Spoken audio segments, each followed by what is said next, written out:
Hello,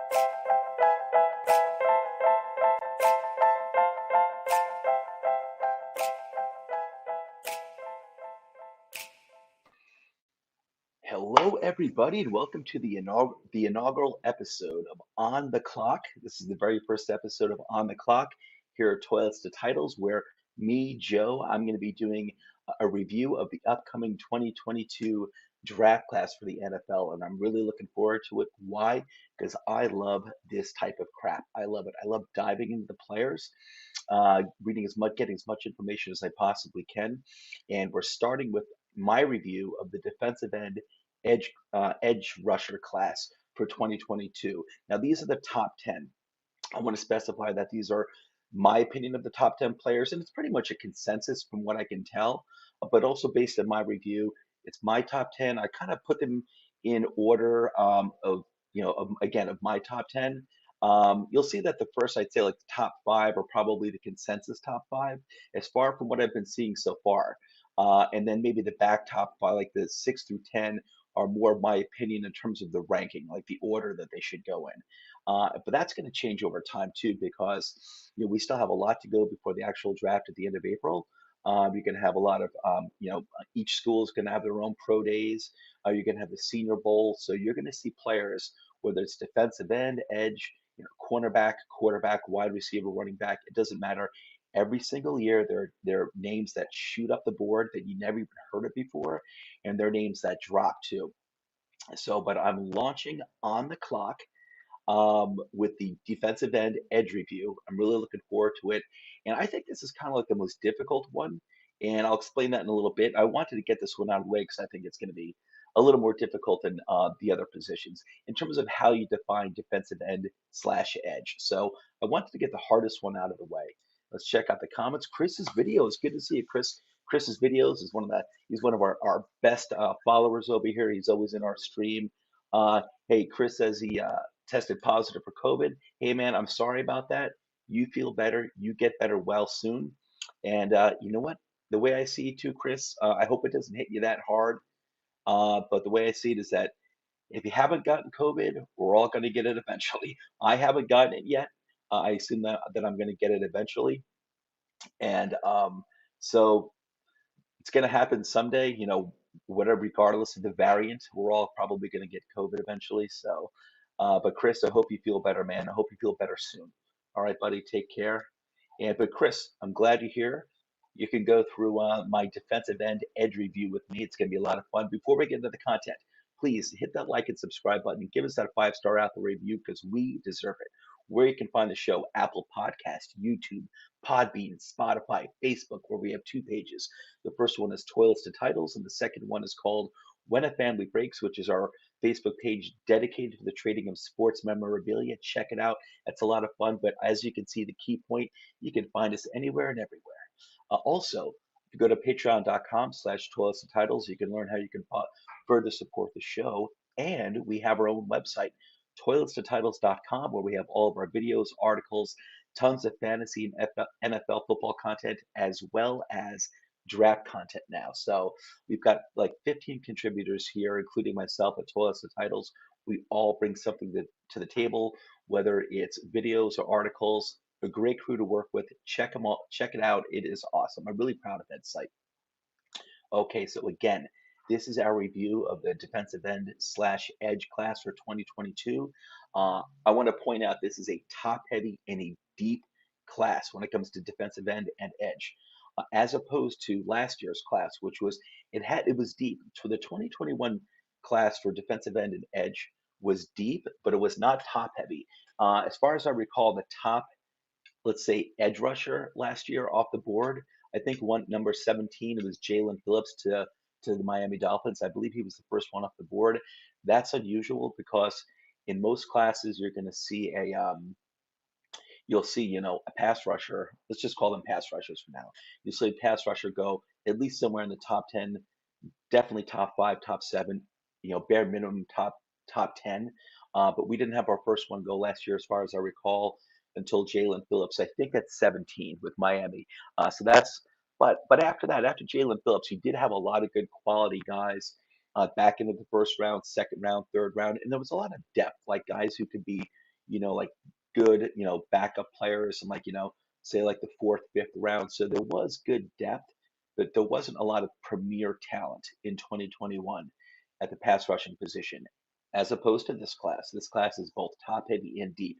And by the way, the 2022 class is probably the deepest NFL draft class ever in terms of overall talent. There were a lot of players who didn't enter the draft last year with COVID. Actually, I should say they went back to school this year with all the havoc that COVID wreaked last year on college football. There were guys who went back to school this year, and now they're entering this class. So honestly, if I were a junior, I would in college football, I'd probably think about sitting out this class and going back to my senior year and coming out next year because this one's deep. You're gonna have players who are gonna wind up going like in the fifth round, who I think normally would have went in the third round. There's a lot of talent across the board in this class. It's gonna be great. It's gonna be fantastic.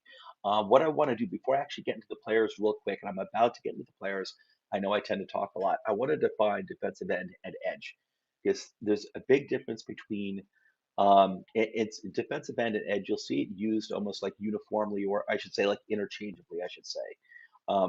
But to me, there's a big difference. I kind of want to try to define it some way. Defensive end, in my mind, when I think of defensive end, I'm usually thinking of a 4-3 guy who plays, at the end of the line on the 4-3 defense. There's also a 3-4 defensive end who play, say like a Leonard Williams. And a lot of times, listen, I'm a Giants fan. A lot of times you'll hear me reference the Giants. I'm not doing that to push my team. It's just the easiest way for me to draw comparisons. So Leonard Williams is a 3-4 defensive end. He plays at the end of the three-man line. So he's a 3-4 defensive end, but Leonard Williams wouldn't be like, say, for example, like I don't think he'd be like a great 4-3 defensive end. If he were going to play on a 4-3 line, he'd probably be a really good, interior lineman, like a really good, defensive tackle in a 4-3 line. But you'll see some players referred to as edge. You'll see some defensive ends referred to as edges as well. And the way I see that is usually like say in a 4-3 line, for example, you have a guy who lines up as the 4-3 defensive end. On pass rushing downs though, when they want to bring say like they want to load up on obvious pass rushing downs, the defense wants to load up on maybe have five guys at the line. That guy is referred if he might be referred to as an edge if he's the guy who maybe normally plays the 4-3. But if they're bringing that fifth guy in at the line for the pass rushing situation, they may bounce that 4-3 guy. They may bounce him out to the edge. He might be the fifth guy in the line because he's got the speed to do it. Other players are referred to as edges. Let me give you an example of Azizo Jalari, who's an outside linebacker for the Giants. Again, I'm just using the Giants, my team, just as an example. I'm not trying to push my team. Azizo Jalari is an outside linebacker who, on when they want to blitz, well, he can line up. He can line up for the blitz. He's normally like outside linebacker, but he can rush the passer. But he's playing on the outside in the 3-4 defense. He's playing as an outside linebacker. But when they want to rush the passer, he can be the fourth guy in the line on those pass rushing situations. To me, this is just a difference, and it can be confusing because these players are not interchangeable. A 4-3 defensive end is a lot different from a 4-3 defensive end is different from a 3-4 edge rusher. A 3-4 defensive end is a hell of a lot different from a 3-4 edge rusher. So it can be confusing because sometimes you'll see a player referred to as a defensive end, sometimes you see him referred to as an edge, and he could be someone who could play. An edge could be someone who's got the skill set to play and the versatility to play a 4-3 defensive end or an outside linebacker. So it gets confusing. So I'm trying to, that's why I wanted to tackle this first because I thought it'll take the longest. I wanted to define it. I think it can be confusing. So I do try to, in my research, I do try to figure out who are actual just like 4-3 defensive ends, who are the players who can actually play 3-4 defensive end. That's not easy to find. People criticize Leonard Williams somewhat because they're like, oh, he's not like the most talented defensive ends. I'll tell you, there are not many players in the NFL who can play a 3-4 defensive end at the level that Leonard Williams can. And people, I think, don't realize that. And to me, it's important. These are important differences in what you're looking for. So if you got a 4-3, if your team's defense is a base 4-3 defense, Not all these players are going to be a great fit, and especially if your team's base defense is a 3-4, like my team is, the Giants. A lot of these players aren't necessarily going to be the best fit. Number two, my research is based on mostly reading from various sources on each of these players, as well as watching analysis video from others, and plus having watched some of the games too. I've seen some, the players in some of these games. It's not like I watch college football all the time, or certainly don't watch all of the games, but I do try to watch a decent amount of analysis from experts on these players.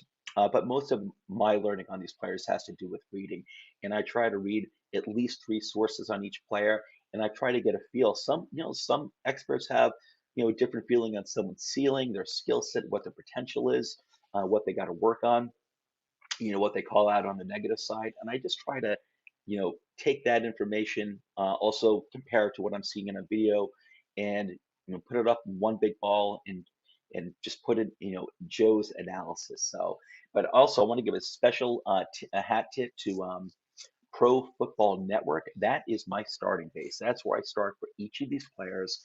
I find Pro Football Network, I really started relying on them heavily last year as my starting point, and I find them to be really accurate. Their scouting reports to be excellent, and I use as my launching pad for each player. Um, and also, I thought last year, like their big board, I thought was really accurate in terms of how the 2021 draft wound up developing. In terms of like the rounds that these players won, and not where the teams, not what team that they were necessarily drafted by, but just that the rounds that they were taken in. And I'll tell you, like you can compare so many different types of like, big board draft sites, and there's a lot of difference. Like Walter Football is a popular one. I'm not really into Walter Football. I don't think they're very accurate. I think they can be too critical on stuff that players need to improve, kind of make it sounding like the players kind of like crap, to be honest with you. And I think their position, like their round positioning for these players, can be really really off. But I don't feel that way with Pro Football Network. It also goes by PFN. I rely on them heavily. I think you should too if you're really into doing draft research like I am. So anyway, let's move on to my first player. Okay, let me check the comments real quick. Chris's videos. He was playing Madden earlier, and I was in the year two phase of the franchise, and they said it was my first year. Madden needs to fix this. You know what, Chris? I hear you, man. Madden needs to. I really don't play Madden, but I've heard some complaints like that about Madden recently from other players, friends of mine who are really into it. But listen, while you got COVID, Chris, enjoy playing Madden, man. It's a lot of fun. I have to give Madden another shot. I just never had the patience for it. Anyway, okay, let's get into the players. All right, this is the consensus number one as of right now. Defensive end, outside linebacker, Kayvon Thibodeaux. This has been the whole year the consensus number one pass rusher coming into this draft class. Do not be surprised, and that's why I have him as the first name that I'm addressing. Do not be surprised if he winds up dropping down to number 3 or 4. All I'm saying, a lot of people have been talking about Kayvon Thibodeaux out of Oregon as the like consensus number one overall player. I don't think so. Not in my opinion, he's not. I don't think he's the top pass rusher in this class. I don't think he's the top defensive end, and I think his injury history has a lot to do with it. This guy's been injured quite often in Oregon in college, and if I'm drafting, he's expected to go like top 3, maybe even the number one overall pick. I can't take a guy who's been as injured as Thibodeaux has. But not just that too. I think they're actually just better players than him at this position. But Thibodeaux at Oregon, and I know I'm going against the grain, but I'm just saying, don't be surprised if he winds up being like the third, fourth, fifth guy off the board at this position in the 2022 draft because we still have a few months to go. Defensive end slash outside linebacker. Now, this is a guy who can actually play the 3-4 defense. Like I said, not all players, not all defensive ends can do that. Not all edge rushers can do that. This guy can. So if the Giants are, the Giants have the number 5 pick overall, they've got a 3-4 defense. They can look at Thibodeaux. He worries me a little bit given his injury history because that's probably not going to change in the NFL. The guy is 6'5". His traits, he's an excellent player though when he's healthy. 6'5", 250 pounds. Right there alone, 250 pounds should tell you that this guy is probably more built to be an edge for a 3-4 defense, meaning like an outside linebacker. He's super athletic. He is fast. He is explosive. He is agile. Everything I have written down here, I'm just reading off. I'm just reading off the bar that the information on it that I gathered. He's got very long arms. It disrupts the passing windows for the quarterback. He's very good at converting speed to power. So when he hits full force hard. Very hard hitter. The guy apparently is a and this is like the 3 or 4, you know, scouting reports that I've read on him. The guy, everyone said it's a unanimous consensus. This guy has a very high football IQ. He's kind of like he'd be like a general on the field for your defense eventually. So there's a lot of good stuff to like about him, and he plays the run well too. So, like I said, my main concerns are injury history, and when you're talking about him possibly going #1 overall, don't be surprised if he doesn't, and don't be surprised if he's not even the first, pass rusher not taken off the board. He might slip to like the third one because he's got really good competition behind him. Speaking of defensive end, Aiden Hutchinson, Michigan. This might be my favorite guy in the draft at the defensive end position. 6'6", 269 pounds. This guy's like a man amongst men. Um, he is known as one of those athletic freaks, and there's a few of them. You'll see there's like one or two others as well who are in this draft class, at least for the top 10, who are seen as athletic freaks. Athletic freaks are the type of players who test off the charts when it comes to their athleticism. Obviously, I'm talking about like their 40-yard dash. And when I talk about like 40-yard dash, I'm talking about relative to their position. It's not like Aiden Hutchinson is going to really compete with like a speedy wide receiver. But compared to other defensive ends, this guy is fast. His straight line speed, his 3-cone drill is excellent as well. His vertical is excellent. This guy can jump very high. He's very strong and strong, explosive. This guy is long, so he's not just tall. He's got really long arms too. So it's going to make him seem like a really big tree out there when a quarterback wants to pass the ball. So you're talking about the ability to, even though he's playing on the edge, he's versatile. Aiden Hutchinson can play on the interior as well. It's not ideal. I mean, you really want this guy on the edge, but he kind of reminds me of Justin Tuck. Again, a Giants reference only because it's easier for me as off the top of my head. And I think many of you are probably familiar with these, the better Giants players when they were good 10 years ago. Uh, Justin Tuck was a defensive end, but he also rushed a lot from the interior. So he was very good at it. Aiden Hutchinson can do the same thing. He's got great lateral speed. He is twitchy. He's got a nice burst off the line. He's also a very good run defender. He's got a red hot motor. I love that. I require that in my defensive players, especially my linemen. I require a good, at least a good motor. This guy's motor is red hot. He absorbs blocks well, so he's not someone who's going to be getting blown off the line by an offensive tackle or a guard. No, that's not happening to Aiden Hutchinson. I think this guy is the best all-around defensive end in this draft, and I have him ahead of Kayvon Thibodeaux, to be honest with you. Like I said earlier, but I did address Thibodeaux first because so far he's the consensus #1. Okay, George Karlaftis. Believe it or not,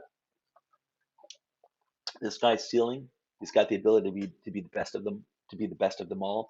I don't think he will be the best of them all, but this guy is a good raw product. He's not completely raw, but he is somewhat raw.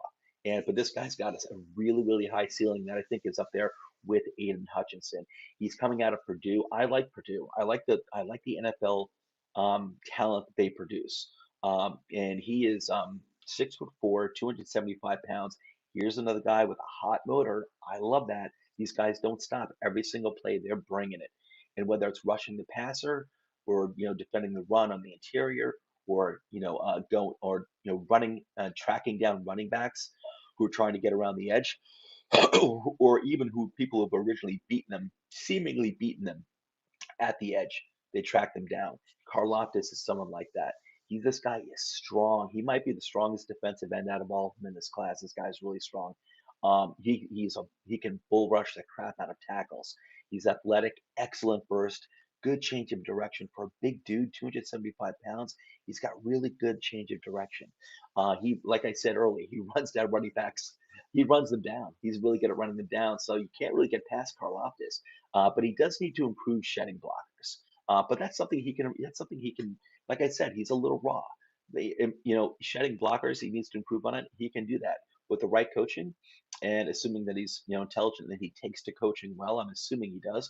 From all the things that I've read on him, he sounds like a good guy, like a good smart guy who's willing to put in the hard work and learn. So I really like Karlaftis a lot, and I actually have him ahead of Thibodeaux.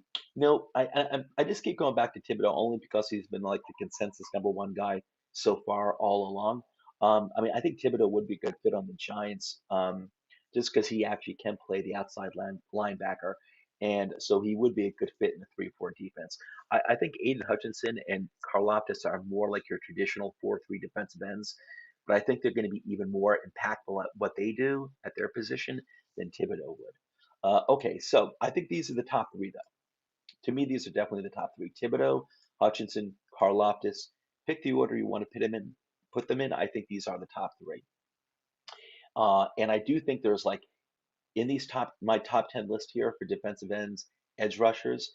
I think you've got at least seven, maybe eight guys who I could legitimately make a case for going in the first round. Okay, and David Ojabo is one of them. Aiden Hutchinson, he's also coming out of Michigan. He's Aiden Hutchinson's, Batman to Robin. He's another athletic freak. He had a great season. I mean, Hutchinson and David Ojabo are a huge reason, or probably the biggest reasons why Michigan made it to the Final Four this year. And Michigan had other very good talent too, and they had a good head coach. I always liked Jim Harbaugh, and I believed in him. But the tandem of Hutchinson and Ojabo was fantastic. They were blowing up the other team's running games, destroying their quarterbacks. David Ojabo, big difference between David Ojabo and Hutchinson, and I do think Hutchinson's more impressive, is that Ojabo really has come of notice this year in 2022. This was his year that he shined. Before that, he was very quiet. His production wasn't really anything to write home about. This year was completely different. 6'5", 250 pounds.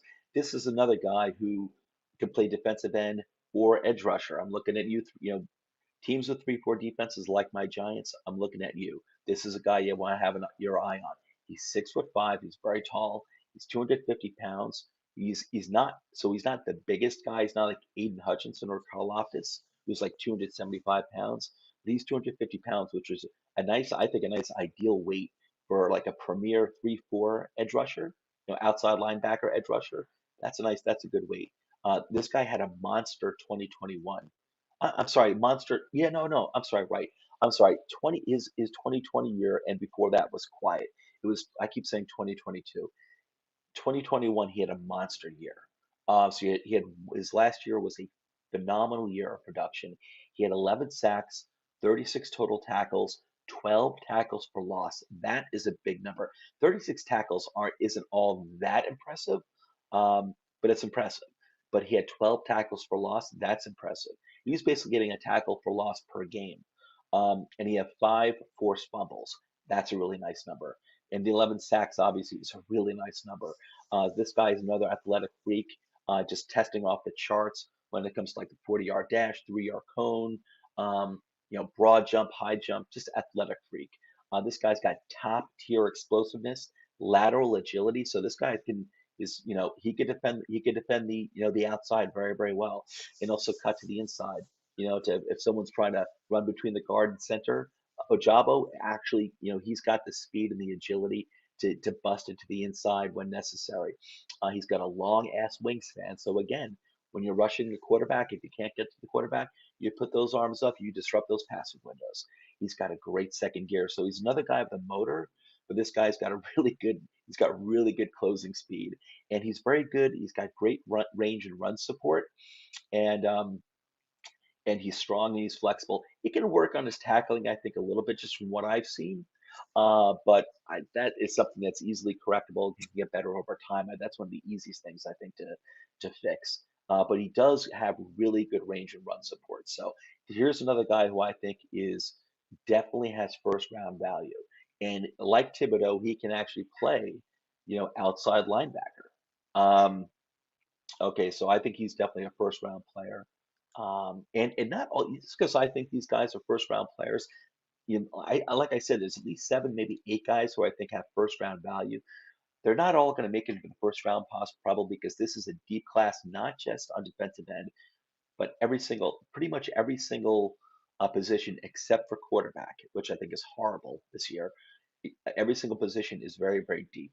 Wide receiver, cornerbacks. Ooh, I can't wait to do the cornerback class, and the safety class is really good too. The wide receivers are really good. Running backs. You have a lot of good running backs in this class too. Tight ends. That's going to be a really fun review to do. You've got depth all over the place in this class, except for quarterback. Okay, so let's move on. Defensive end Jermaine Johnson, the second, Florida State. Interesting story. The guy's 6'5", 262 pounds. He was originally a JUCO, otherwise known as abbreviation for junior college football player, because he wasn't academically wasn't he didn't do well in high school. Uh, Spent his first 2 years, I believe, in junior college. Academically, just settled down, got better, did fine, and he wound up transferring to Georgia, the Georgia Bulldogs. Um, he was actually, before I get to the Georgia story, real quick. When he was a JUCO player, he was actually on the show, and I've never seen it, but I'm aware of it. Last Chance University. I don't know if that's HBO or Netflix, but Last Chance University. He was actually on the show, and that's where they follow college players, like college football players, who are kind of like it's kind of like their last chance to get back into into the uh, like the prominence of like the NFL, just like the NFL noticing them. And so, but he spent his first 2 years at junior college. During that time, he was seen on Last Chance University, wound up transferring to Georgia Bulldogs. He was there in 2020. He played well, but he himself, I like this a lot. He himself said he was going to be, at that point, he was a senior for Georgia. And then he decided to spend a fifth year in college because he himself said, listen, I need tape. I don't have enough tape. The NFL teams care about tape. I don't have enough tape. So he went back for a fifth year into college, but he transferred to Florida State. I believe probably because Georgia is always loaded with defensive talent. He transferred to Florida State for 2021. He was a super senior. It was his fifth year. Uh, it was a wise move because the guy put on excellent tape. And I remember he was like the star defensive player. First game of the year for Florida State, they played Notre Dame, and they took Notre Dame to overtime that game. And to me, I was like, I'm someone who actually roots for Notre Dame. I'm like, this is a bad sign because Notre Dame really they should have beaten the crap out of Florida State, and they didn't. And big reason why they didn't is Jermaine Johnson almost wrecked the game. The guy I think had a sack and a half and a bunch of tackles and a few tackles for loss in that game. He was a big reason why that game even went into overtime. Defensive end Jermaine Johnson, the second out of Florida State, had a monster year last year. In 2021, he was the ACC Defensive Player of the Year. He had 12 sacks, 70 tackles. That is a lot. He had 12 sacks, 70 tackles, 18 tackles for loss. Now, this guy is like a traditional 4-3 defensive end. He's not someone who's going to be playing, outside linebacker for a 3-4. But if you're a 4-3 defense, you need a good defensive end. I love this guy.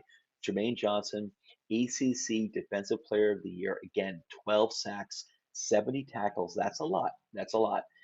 18 tackles for loss. This guy is versatile because he can play on the inside as well. And he's effective at playing on the inside. It's kind of like another Justin Tuck. His primary role is defensive end. If you want to rush him from the interior, you can do that too. He's athletic, he's strong, he's got a great first step.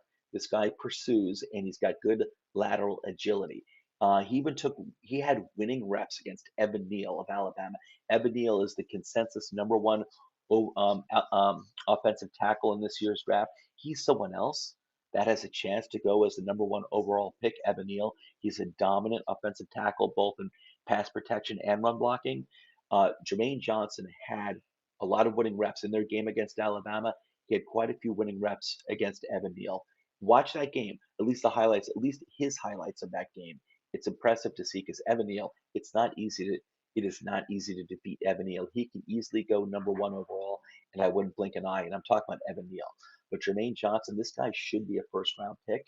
Um, I think your first three, like Thibodeaux, Hutchinson, Karlaftis, are should be like top 10 picks. Don't be surprised if David Ojabo makes it into the top 10, top 12. Don't be shocked. I don't think top 10. Maybe that's stretching a little bit, but top 12, top 15. Jermaine Johnson should be top 20 in my opinion. This guy is great. This guy is great. Yeah, I think teams' concerns maybe that he's a super senior, so he's going to be like a year older than most other players. But I wouldn't be concerned about it. I think this guy is versatile. That he can play from the interior. He's got the strength and the size to do it. Uh, I think he'll be an excellent defensive end. You want to move him to the defensive tackle on certain plays. I think you'll be fine. Even if you're doing run support, even if it wound up being a run play, he'll take care of it. I really believe that. I really believe in this guy. I like him a lot. Okay, one of my favorite players in this draft here, defensive end Kingsley Enagbare, South Carolina. South Carolina produces they've been producing really good stud defensive players. And I think defensive end Kingsley Enagbare is one of them. What I love about this guy, again, my team, the Giants, we play a 3-4 defense, 3-4 defense. This guy can play defensive end on the 3-4 line like Leonard Williams. And if you can get two of those guys, if you can get two real 3-4 defensive ends, your 3-4 defense is taking a big step forward because that's not easy to find. It's like having another Leonard Williams. It's not easy to find guys who can rush the quarterback as a defensive end in a 3-4, effectively rush the quarterback as a defensive end in a 3-4 defense. It's not easy finding one of them. When you can get two of them, holy cow, look out. I love this guy. The guy's 6'4", 260 pounds. He is a true 3-4 defensive end who can also play 4-3 defensive tackle.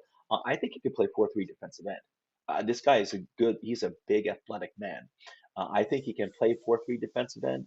I may want to ideally have someone speedier than him playing the end, but he would be if you drop him to a 4-3 line, this guy will be a kick-ass disruptive force at defensive tackle.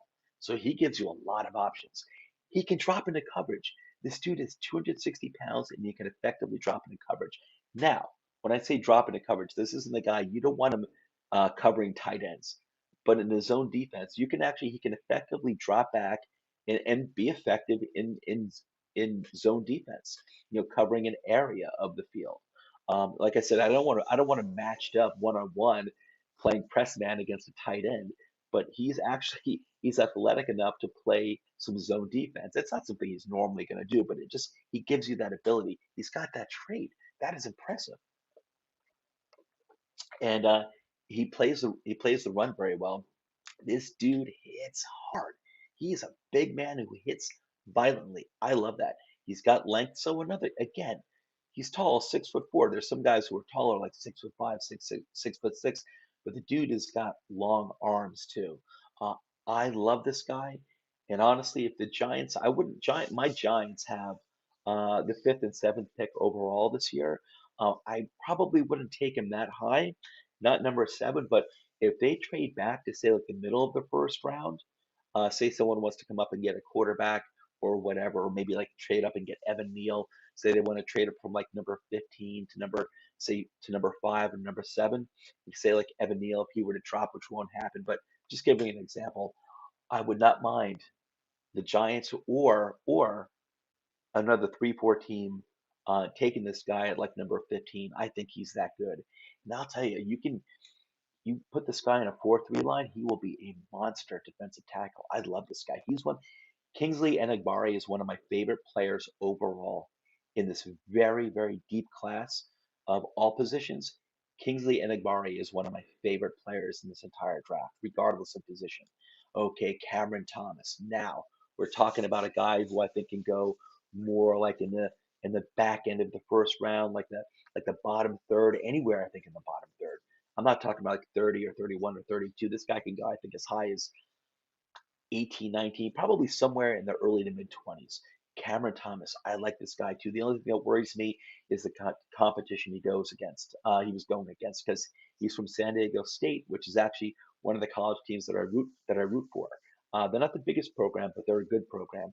And they were, I think they finished the season ranked like number 22 or something like that. I like San Diego State. They always produce some really good talent too. So that's why I like them, even though they're a smaller school, not as well known as like Alabama and Georgia. Cameron Thomas is a damn good player. This guy, 6'5", 270 pounds, dominant player in his conference, which is the Mountain West, I believe, is his conference. But he's been compared to. I'm not comparing him to J.J. Watt, but I've read compares other like experts comparing him to J.J. Watt and Aiden Hutchinson. So this guy's getting compared to J.J. Watt and Aiden Hutchinson in terms of like the style of play, but also potential too. Yeah, it's not just like, oh, he looks like, J.J. Watt frame wise. His style of play and this guy's ceiling, he's got a really, really high ceiling. I don't think his floor is all that low. I think he's going to have a good floor. I think his floor is like a good steady player. This guy's got a really nice ceiling, and he is someone that you know, if I'm drafting in the mid 20s, I'd be very comfortable taking Cameron Thomas. This guy is a really good sleeper. Not too many people I think know of him because you have a lot of good pass rushers in this class, but Cameron Thomas is going to be going up the boards. I've noticed that he's been going up mock boards recently, quite a bit over the past 2 weeks. He's actually gone up from top of the second round, middle of the second round, top of the second round. He's been creeping up to like the say like number 20, 22, 24 on draft boards in the first round. So he may even go higher. He may even go higher. We'll see. I like this guy a lot. He is powerful. He is athletic. He wins against double teams. He knifes through gaps. This guy's pretty quick. He moves blockers with ease. He's a savvy, refined player. So yeah, every player can improve on something. You have 5-year player like 5-year veterans who could always refine and improve on things. This guy is coming into the NFL as a pretty savvy and refined player. He's got a good football IQ. Last year, he had 10.5 sacks and 20 tackles for loss. That is a lot of tackles for loss. However, like I said, the only thing that makes me wary when I see a number like 20 tackles for loss, which is a lot, is that the competition he was going against. Again, I like San Diego State. I think they produce some, notable NFL talent throughout the years. But they do play in the Mountain West, which is not a great conference. But I like this guy a lot, and I do think he's got first round value. It could be second round player. I wouldn't be surprised with that too. But I think of a player, if a team took him in the first round, like somewhere in the 20s or the 30s, 30, 31, 32, back into the first round, I think that's good value. Okay, edge. My J Sanders. My J Sanders, impressive player out of Cincinnati. This is a guy who can actually play 3-4 outside linebacker too. So anyone who's got a 3-4 defense, any team that's got a base 3-4 defense, this could be your man. My J Sanders out of Cincinnati. He's a Bearcat, 6'5", 258 pounds. He's a big reason why the Cincinnati Bearcats made it to the Final Four this year. Certainly not the only reason. Cincinnati has got a good amount of talent, but he's a big reason on the defensive side of the ball why they made it as far as they did and why they went undefeated this year. The guy's got a long frame, which allows for great leverage. He's able to get his hands. He's got long arms. He's got a long. This guy's got like I think the perfect outside linebacker frame. Watch video on this guy. He's got a perfect frame for the outside linebacker. He's got a long athletic frame with long arms, and it allows him with the long arms allow him to get. And he's got some big hands too. It allows him to get his hands on the opposing blocker first, which allows him to get leverage. So he's got really good leverage. He's very good at disrupting passing windows. So even when he's not getting to the quarterback, he's very good at getting his arms up there and deflecting passes. He's a good tackler, which you need on the outside. So this guy could be a really good pick for any 3-4 defense. This guy I think can go back into the first round. He's got good twitch, good straight line speed, and nice burst. Now, when I say straight line speed, eh, he plays fast. He plays fast, but it's not like and he is athletic, but it's not like he's like his athletic speed isn't like it doesn't pop off. It doesn't like just like pop off the screen. But he's got really good straight line speed. So when he's tracking down a running back, sideline to sideline. He's got that speed, but he's a fast player. I like him a lot. I think he could easily go um, back end of the first round. Back end of the first round. Now we're getting to the guys who I think these guys are more like, second round players. Edge, Drake Jackson. Here's another guy who I think can play the outside linebacker role. Drake Jackson out of USC. He's 6'4", 255 pounds, athletic, versatile, plays defensive end and outside linebacker. So here's a guy you're probably going to see a 3-4 defense take this guy. He's got really good play speed. The only thing I don't like about him is that he doesn't have. I'm not crazy about his motor. Um, I don't think he's consistent enough. That I don't like that. I don't like when you're seeing a guy who I think doesn't always play with a high motor. I'm not crazy about that. But he does. But he does have fantastic play speed. He's got a really good killer spin move, great change of direction and lateral ability. He's got another guy with long arms. He does need to improve his tackling. So this is why, in my opinion, this guy shouldn't be touched in the first round. Like I said, I think his motor could be hotter. It could be more consistent. But he also needs to improve his tackling too. I don't think this guy's a first round pick, but I think he's got a lot of upside. You take him in the second round, even like the top of the second round, I think you're doing just fine. You got a nice little project to work with here, but he's got a lot of great traits. So Drake Jackson, my value is not first round, definitely not first round. I wouldn't even take him in the back end of the first round. But you want to take him in the top, in the beginning of the second round, a-okay by me. Good player. And then the last one, my 10th, defensive end Sam Williams, another bit of a project out of Ole Miss. This guy's got a really high ceiling. His floor, I think, is a little questionable, but he's got a really high ceiling. And again, this is not a guy I would touch in the first round. But if you want to take him in the early second round, I think you're a-okay. He's out of Ole Miss. He's 6'4", 265 pounds. He's very athletic, and he gives you a lot to work with. He's got an excellent first step. He's got great closing speed and power at the point of contact. So when this guy's running, he's got a good tendency to hit you. When he's hitting you like full speed right into you. It's jarring. He could be a jarring hitter. He's got a good bull rush move. Well, he's a bull rusher right now, so he does need to refine his pass rushing moves. He's really more of a bull rusher now, but he's a strong guy, so he's effective at it. But when it comes to the NFL, he's going to be going against offensive linemen, especially tackles who are, a few years older, stronger. So he's got to do more than just bull rushing. But for college, he was a very good bull rusher. He's a good tackler, and he's got good lateral agility. Like I say down here, though, he's got an inconsistent motor. I don't like that. I think it's hard to those type of players. It's hard to when they don't have that natural motor where they're going every single play. I think that tends to transfer over to the NFL. It's kind of like the same thing with injuries. When you've got an history of injury in college football, you start seeing that in the NFL as well. It doesn't go away. And I think the same thing with motor. Um, and I don't like inconsistent motor on players. I can do that maybe like with a third round player, fourth round player, depending upon their ceiling. But this guy's got a really, really high ceiling. So if a team took him, he's not someone I would actually take in the high second round, but I think a lot of teams will. I think he's got high second round value. But he's someone that, like I said, inconsistent motor makes me scared. And I kind of save that for like the third round, to be honest with you. But he's got the talent to go in the high end second round, definitely not first round, high end second round. And I think that's where he's going to wind up going. So anyway, guys, that's the end of my review for the defensive end slash edge class for 2022, and that's just the top 10. I'm going to be doing more later on after I go through the rest of the positions like wide receiver, safety, cornerback, tight end, quarterback, etc., quarterback, offensive tackle, etc., etc., etc.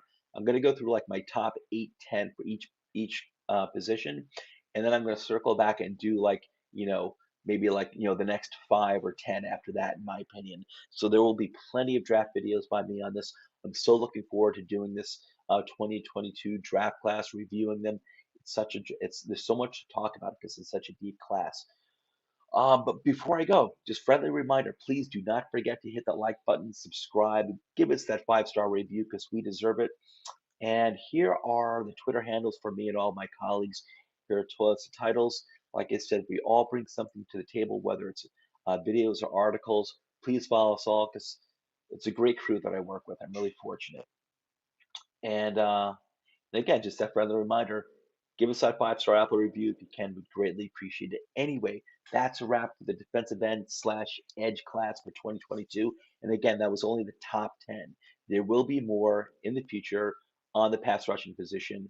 The next videos are probably going to be like offensive tackle, maybe defensive tackle, safeties, wide receivers, coming up. So I'm not sure of the order, but I've got a lot more coming up soon. But I am eventually going to go back and review, additional defensive end players, like maybe like the next 5 or the next 10, like maybe like 11 through 20. So I will go back and do that too. I'm not just doing the top 10. But anyway, guys, that's a wrap. Have a great day, and I'll catch you soon.